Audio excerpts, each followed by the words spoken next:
Tudo bem, meninas?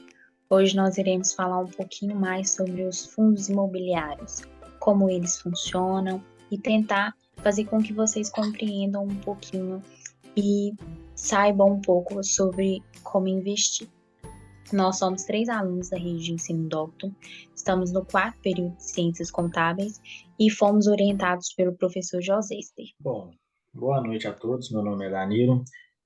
Como a Ruba já falou, hoje vamos falar sobre fundos imobiliários, né? Os fundos imobiliários que já são existentes no Brasil desde a década 90, dos anos 90, né? E como é o caso de boa parte dos ativos financeiros existentes no Brasil.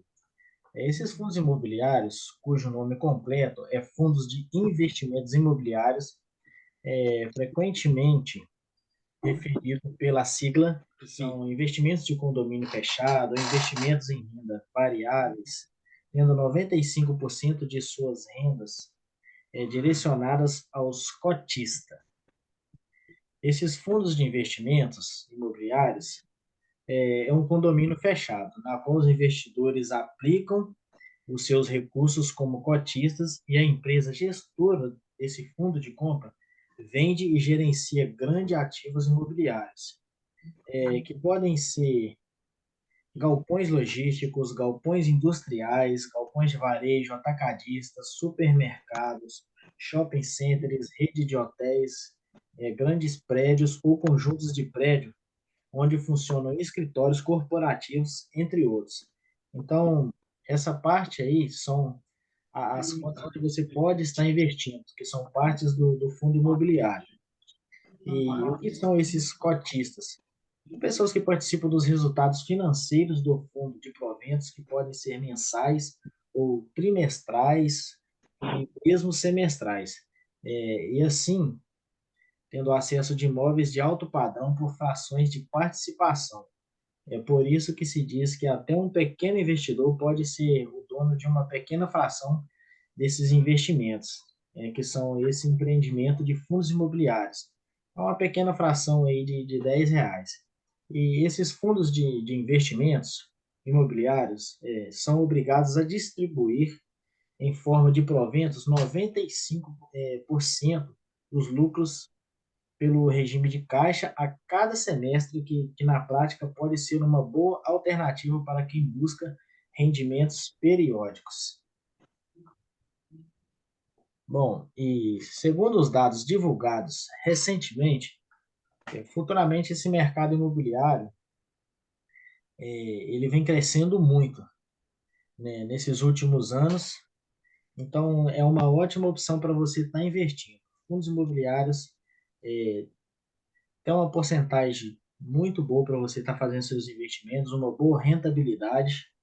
Mas para você estar fazendo esses investimentos aí, você precisa ter acesso a corretoras. Corretoras que são elas, a Toro Investimentos, XP e a Clear, entre outras, né? Tem vários corretores. Temos também as principais categorias, que são fundos de renda, fundos de títulos e valores mobiliários e híbridos. Fundos de rendas são compra de empreendimentos já construídos com foco na distribuição de rendimentos.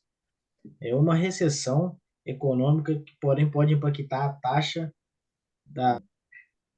Aqui encontra-se, por exemplo, os grandes prédios de escritórios corporativos, galpões logísticos e industriais e shopping centers. Já os fundos de títulos de valores mobiliários, também conhecido como fundos de papel, estão concentrados em certificados de recebíveis imobiliários, conhecido como CRIs. São títulos atrelados a diversos índices, Selic, IPCA, IGPM, entre outros. Estão também relacionados aos riscos de mercado, como variação das taxas e risco de crédito. Temos também o híbridos, que é uma mistura entre empreendimentos imobiliários, né, cotas de outros fundos imobiliários. Então, são cotas diferentes, são cotas que podem vir do fundo de renda, que podem ser de edifícios, escritórios corporativos, galpões. Já o fundo de título imobiliário já é um investimento mais de fundos de papel, que são totalmente diferentes desses fundos de renda, que já são fundos fixos. Boa noite, pessoal. Meu nome é João Vitor e eu vou estar falando sobre a isenção do imposto de renda, né? Acontece que muitas pessoas não sabem que os fundos imobiliários têm isenção do imposto de renda. Acaba que com muita divulgação, muitas notícias falsas, e acaba que as pessoas acabam não acreditando, né? Eu vou estar explicando as características, né, que os fundos têm que se enquadrar, né, para ter isenção do imposto de renda. E eu vou falar os prós e os contras também. Vamos lá. Para se enquadrar nas características da isenção, a pessoa, por exemplo, se investir, tem que ter pelo menos 10% das cotas do fundo. Se ela tiver acima de 10%, aí ela tem que pagar o imposto de renda. Sim? Mais uma coisa, a ação, no caso, o fundo, tem que estar na B3. A B3 é a Bolsa de Valores brasileira, mais conhecida como a Ibovespa. E essa questão dos fundos imobiliários compensa demais para os brasileiros, né? Porque se para pensar no imóvel físico, normalmente as pessoas costumam pagar impostos muito altos, por exemplo, 27%, igual está no slide. E nessa questão é muito prático, né? Porque, por exemplo, se você compra um fundo hoje, você vai dar lá, vai validar sua compra e questão de horas depois você pode vender normalmente. Não tem essa demora, não tem essa demora de venda ou compra, né? Igual, por exemplo, num fundo físico.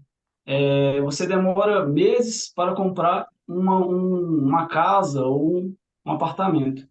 Na questão do fundo imobiliário, não. É rápido e prático. A questão relacionada à rentabilidade também, né? Normalmente, você comprar o fundo hoje, a rentabilidade dele pode subir lá no alto. Isso está fadado muito relacionado à mídia também, relacionado à empresa, mas a rentabilidade em si também está relacionada aos dividendos, né? Que todo mês vai estar caindo na sua conta. A taxa Selic, a nossa famosa taxa Selic. A taxa Selic, ela anda lado a lado com os fundos imobiliários, só que de uma forma ao contrário. Como seria? Se a nossa taxa Selic ela aumentar de um dia para o outro, os nossos fundos imobiliários eles perdem valor, então consequentemente irão abaixar, né? Irão diminuir. Então, se a taxa ela fica alta, a taxa não, se a taxa fica alta, os nossos fundos imobiliários vão diminuir. E se acontecer o inverso, o contrário, se a nossa taxa abaixar, os fundos imobiliários eles irão aumentar e a rentabilidade junto com eles também. E é o que está acontecendo no Brasil hoje. Nossa taxa Selic ela já baixou esse ano e está previsto já baixar mais ainda para o ano de 2023 e 2024, com mais ou menos em torno de 11,75. E se você tem a vontade de estar investindo, de conhecer mais sobre o mercado de investimento de fundos imobiliários, esse é o momento para quem quer começar, porque a chance de perder dinheiro ela vai ser menor com a taxa baixa, porque como eu já falei, ela baixa, ela consequentemente retorna uma rentabilidade para nós. Mas muito cuidado. Por quê? Não com a taxa, mas sim na hora do investimento. Não é só porque a taxa está baixa que nós vamos ter uma rentabilidade boa. Né? A gente tem que saber qual empresa, né, qual cota comprar. Então tem que estudar muito bem o mercado. No site da Bovespa, eles ensinam muito para nós. Então é mais fácil aprender por lá e aproveitar a oportunidade da taxa. Como ganha, a Rúbia citou aí, a taxa Selic dita muitos fundos, né? Uma coisa que no início, quando eu estava investindo, um amigo meu me explicou que, por exemplo, se o dólar está subindo, querendo ou não, as ações da bolsa relacionadas a ações ou fundos imobiliários vai estar caindo. E assim vai ser vice-versa. Se os fundos estiver subindo, o dólar vai estar caindo. Sempre vai ser assim. O mesmo caso é a taxa Selic. Agora, eu vou estar explicando relacionado a alguns fundos, né? O nosso grupo pegou os fundos mais conhecidos na bolsa, né? E colocamos aqui no nosso slide para apresentar para vocês. O primeiro é o MXRF11, né? ele custa R$10. Se parar para observar o gráfico, ele é um fundo bem constante, né? Se parar para pensar, ele só fica ali nessa média, R$10. Esse ano, ele já chegou a R$11, mas é esse o preço ideal dele, né? Se analisar alguns dados em alguns sites, fala que esse é o preço ideal, né? Ele não vai subir para R$12, não, ele vai ficar nesse preço, né? E quando se fala isso, dividendos dele, ele paga 1% ao mês, né? Que é em torno de 10 centavos. Então, o que seria isso? A cada uma cota, ele te paga 1%, que é 10 centavos. Todo mês vai estar caindo na sua conta, né? E esse fundo, ele é híbrido, né? Então, está relacionado a vários prédios, né? Shoppings, hospitais, no Brasil todo. O segundo fundo é o HGLG11, né? Ele já é um preço um pouco elevado, né? R$157, mas na minha visão, eu acho que até de outras pessoas, é um fundo muito consistente no mercado, porque ele é um fundo muito antigo mesmo, né? Ele é um fundo muito consistente. Ele paga um pouco menos de dividendo, né? Ele paga em torno de 1,10 por aí, mas todo mês está caindo essa conta. Mas se parar para pensar, esses dois fundos têm mais de, se não me engano, mais de 900 mil cotistas. Então, para analisar, quase todos os brasileiros que investem têm esses dois fundos na carteira.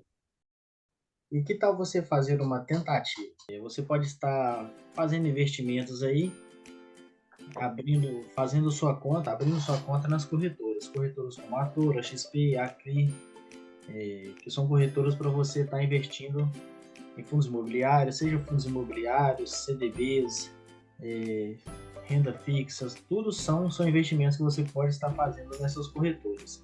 Basta você abrir a sua conta, fazer seu cadastro